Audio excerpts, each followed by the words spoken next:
Hey y'all, it's Jennifer. Welcome back to my channel. Today I am coming to you with a video that is all about the dark academia books that are on my TBR. I have a couple of videos about dark academia recommendations on my channel. I have more modern recommendations and then classics that I kind of consider dark academia, but I feel like the next progression in the dark academia series was to talk about all of the ones that I haven't read yet. I feel like I've done pretty well. I feel like I have read most of the giants that you would consider dark academia, and so I feel like what's left, some of them are big names in the genre, but some of them are ones that have just more recently come out, so I'm really excited by that. I feel like I read a lot of dark academia over the past couple of years that I probably should do an entire video about all of the dark academia books that I have read, but these are all of the ones that I own. So I am open to some suggestions. I will link to the videos that I have already done on recommendations down below and up in the cards, but these are the ones that I own, both ebook and physically. Why don't we go through the ebooks first, just because I think I am more likely to forget about them. The first one that I own on ebook is Catherine House. And I feel like there's a pretty clear reason why I have not yet picked this one up. This is a book that is just perennially described as strange, and I think it is a book that really doesn't work that well for a lot of people, even people who are big into the dark academia genre. This one comes across as very, very weird. I have heard so many mixed reviews on this. I feel like the people who it works for, it really works for them. This becomes like an all-time favorite book. But the negative reviews are incredibly negative. So this is one that I have been kind of apprehensive about since I picked it up. I got it on a Kindle Daily Deal, and I thought when I first heard about it that it would work really well for me.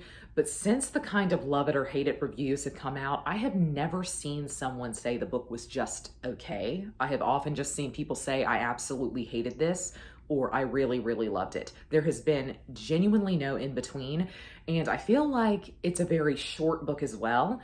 And when I first picked this up, short books were just not it for me. This year in particular, I have found that I really love a short novel. So I feel like I'm primed to enjoy Catherine House now, probably in a way that I wasn't when I first picked it up. But I would really love to know down below, if you have read this one, how you felt about it. Is this one that you hated? Is this one that you loved? Do you recommend it?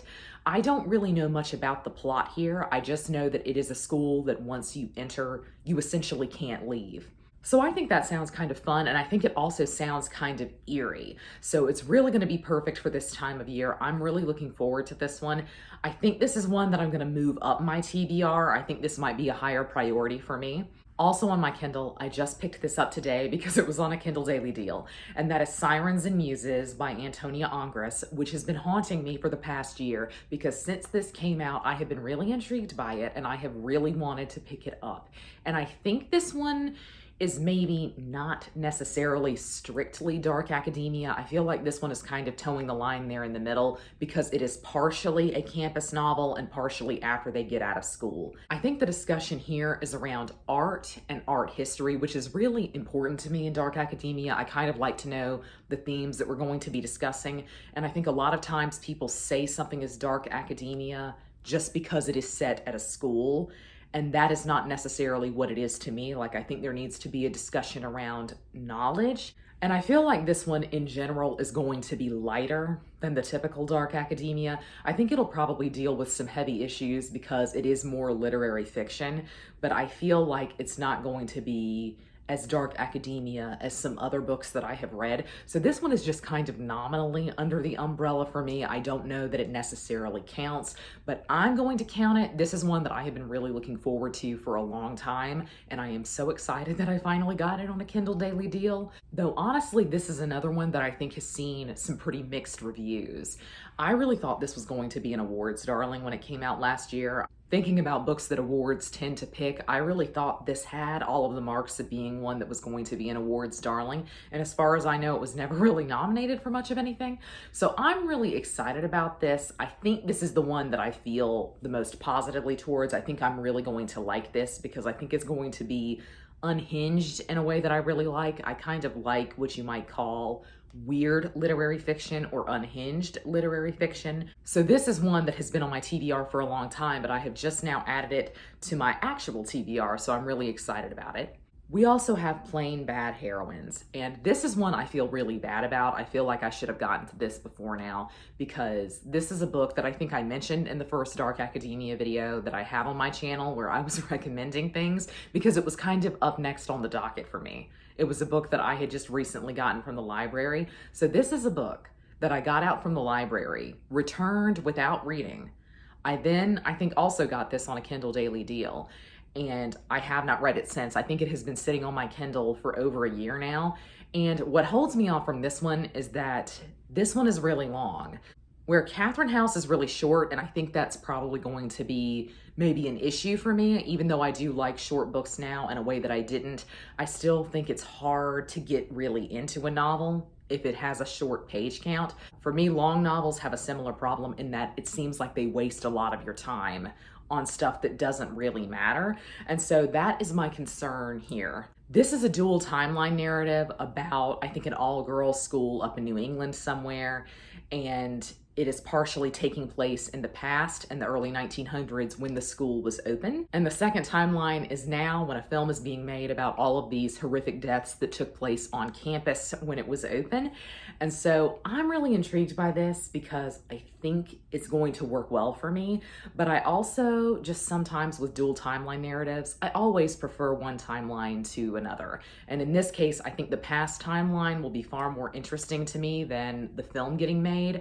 I sometimes struggle with stuff like show business being in a book, particularly filmmaking. There's something about actors and actresses in books that doesn't tend to work that well for me if we're really talking about like modern filmmaking. What's funny is that stage actresses don't bother me because I'm about to mention a book that's about, I think, theater, but I really do struggle with kind of film and movie making in books, and I don't know what that says about me. But this is one where word of mouth, I think, has really carried the popularity of it because I saw it when it came out, but to me, it is something that has only become more popular since more people have been reading it.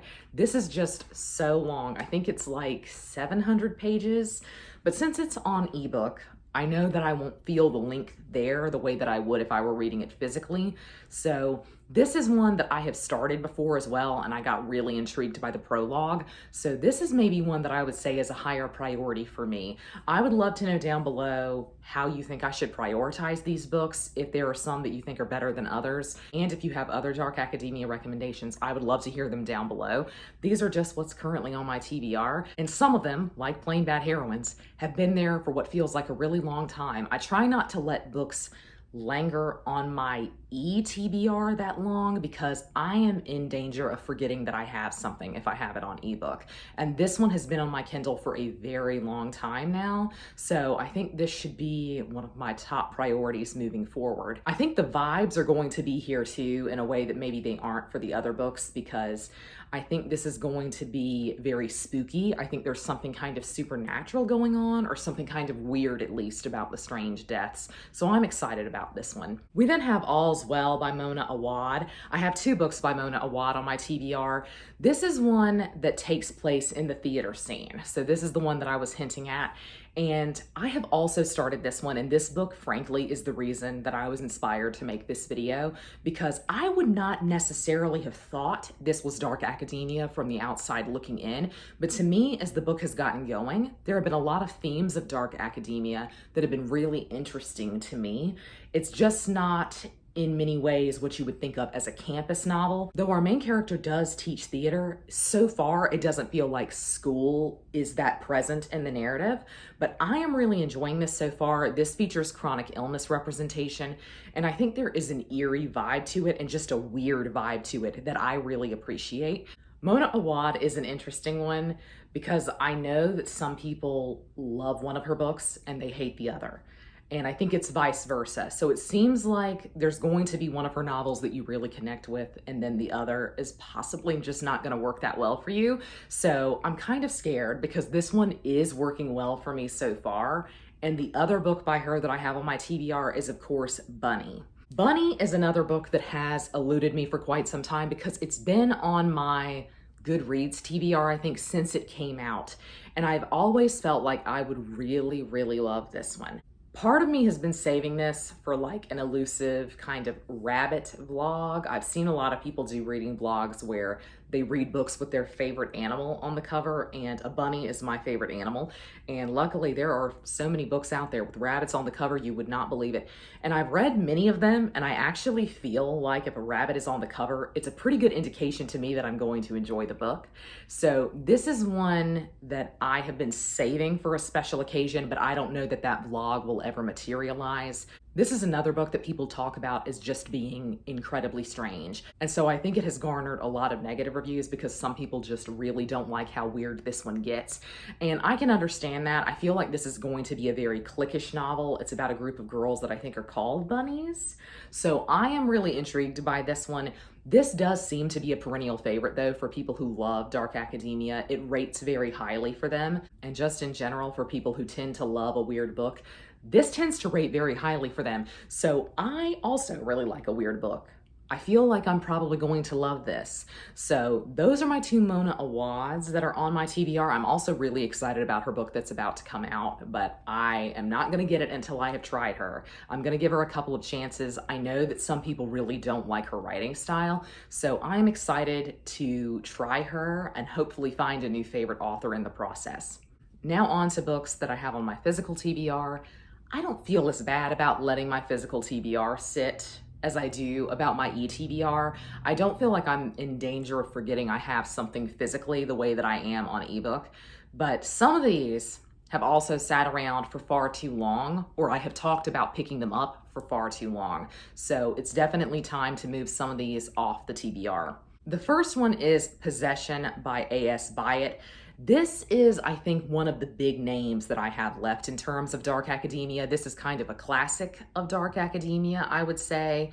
This also is maybe not straightforward dark academia in terms of like student-teacher relationships or vibes like that. This is more from the research side of it. And so I think it'll be more in line with something like The Cloisters by Katie Hayes, which is kind of the dark academia of the library or the archive, which really, really appeals to me. And I think I will really enjoy this, being someone who's had to do kind of that research in my own field. So I think I'll really appreciate what the book is trying to do and what it's commenting on. But this is also, I think, going to be a bit more lighthearted than some other dark academia books because it's talked about as a romance, and I am thinking that means a romance in a happy sense, but it could also mean romance in kind of a classic romanticism sense, which I think actually would vibe more with me. And though this is a book that I have constantly heard about over the years, I actually don't know that much about it. I do know it is two modern scholars who were finding letters between Victorian poets indicating that they were in love with each other, and our two modern scholars are also falling in love. So I think I'm probably really going to enjoy this, but people also talk about this as a mystery, which I think is really interesting, and I have no idea what the mystery element could be here. So I'm excited by this. I think the reason that I have held off on this one is that it just feels like it's going to be a very autumn read. So this is going to be the ideal time of year to read it. It's also really long, but I have heard that it's beautifully written. So I think that will keep me going because I do love beautiful prose. So I am excited about this one. This one hasn't been on my physical TBR that long, so I feel pretty good. We have These Violent Delights, not to be confused with These Violent Delights by Chloe Gong, but this is also, at this point, I would say, kind of a classic of dark academia, so I'm shocked that I have not yet picked this one up. This is about two guys who were in class together in the 1970s, I believe, and they become really obsessed with one another because they are really each other's only intellectual equal at the school. I think that's going to be really fun, and I am really excited about this one. I have heard that it's very dark though, and that it's very heavy. And so I think that's part of why I haven't picked this one up yet, but sometimes I just go through moods. And when I've read one dark academia book, I want to read a lot. So I wanted to have this one around for one of those phases. I would say of everything on my TBR though, this is the one that y'all have recommended to me the most. This is the one that I have seen my subscribers recommend the most to me. So I feel pretty confident that I'm going to like this because I think y'all know my reading tastes very well. I think this is going to work really well for me. I'm excited about it. I don't know though that I would say it's the top priority of all of those that I have named today on my TBR. But let me know down below if you think this is one that I should really prioritize. Is this the next one that I should pick up? This is one I feel guilty about because I feel like I have talked about this book in multiple videos at this point. I have talked about the fact that I feel sure I'm going to give it 5 stars, and I'm still sure that I'm going to give it 5 stars. But I truly can't believe it has taken me this long to read this book, and that's Babel by R.F. Kuang. I have actually started reading this book multiple times. I think at least 3 times I have tried to pick this book up, and it's never been put down because I felt like I wasn't enjoying it. In fact, one time I think I put it down just because I knew I was loving it and I felt like I was going to want to annotate it. And so I really just wanted to wait and give the book its own special attention. And I have tried it again since then and just felt like it wasn't the ideal time. So I really don't know what it is with this one. I feel sure that I'm going to love it. And sometimes when I feel like that, sometimes when I think I'm going to give a book 5 stars, when I just know I'm going to be obsessed with something, I put it off. And I'm not really sure why I do that, but maybe it's because I fear it'll put me in a reading slump or something. Babel is also a book that has gotten a lot of interesting reviews. The negative reviews of this have oftentimes actually made me more intrigued by it and made me feel like I would love it more. The only thing that negative reviews have mentioned that do make me concerned about it is just how people talk about the characters and kind of the lack of characterization, that a lot of the characters in here are just archetypes, or they're very bland. They don't have much defining them as a character. And I think that does mean I would struggle a little bit more. But the themes, the topics, and the time period in which this is set, I feel like all of that is set up for me to love personally. I think it's really going to be a book that I really enjoy. So I am looking forward to this one. I would say, I guess this probably should be the top priority. This should be the one that I pick up next out of all of these. I don't think it will be, but I do think this is one that I should pick up very soon. I feel guilty that this one has been on my TBR for as long as it has. It's only been a year since this one came out, but for a book that I have talked about, I feel, in multiple places where I have discussed wanting to read the book and feeling really great about how it's going to go for me, that I haven't picked this one up yet is really baffling to me. So I just need to pick it up and commit to it. Last but not least on my physical TBR is a book that has come out this year, and that is Modern Divination. Really, I picked this up because most of the people discussing it have talked about it as academic rivals to lovers, which just speaks to me on a deep level. I feel like of any romance trope, academic rivals to lovers is going to work well for me. I think that's something that I am really going to enjoy. But this is also magical. I think this and Babel are really the only 2 on the list so far that are truly fantasy books, but this one is outright fantasy. I think this is set a kind of a magical version of Cambridge, where Babel was set at a magical version of Oxford. Isn't that wild? But the magic in this book is about witches. I have been saving this off because I felt like it was also going to just be a perfect book to read this fall. So this is one that I might pick up soon. I think this is a standalone. I don't think this is going to be a series, but we'll see. This is one that took Book Talk by storm, it seems like, earlier this year, and it really intrigued me. A lot of the reviews that I saw really intrigued me. I have not seen many people discuss it on BookTube, weirdly enough. So I am interested in this one. I think this is probably going to be one that I try to pick up this fall. I feel like the vibes are just going to be kind of great for Halloween with the witch storyline. I actually felt like I had more dark academia books on my TBR than this, so I actually feel kind of good. I feel like I've tackled a lot of things as they've come in, but these are all of the dark academia books that are currently on my TBR. I would love to know down below if you have read them, which of them you recommend. I would love to know your favorite dark academia books. If you have any recommendations for me, please leave them down below because I love, love, love dark academia. But that's going to be all for me today. I hope you're all having a great week. Happy reading. Goodbye.